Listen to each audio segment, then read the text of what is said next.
Okay, guys, let's get into this video and make some home fries or skillet fries, whatever you guys call them. But I've had about 3 white potatoes that I just cut up in cubes. I kind of tried to keep them all the same size, and keep the fire down to like medium or so. And I'll cook them in olive oil.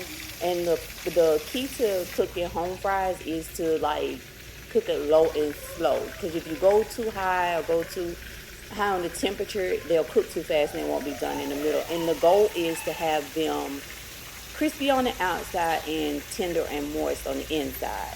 And so I don't season mine until the very end. Right before that, I showed you the seasoning mix. So this is onion powder, garlic powder, salt, little Cajun seasoning, little complete seasoning, and that's it, guys.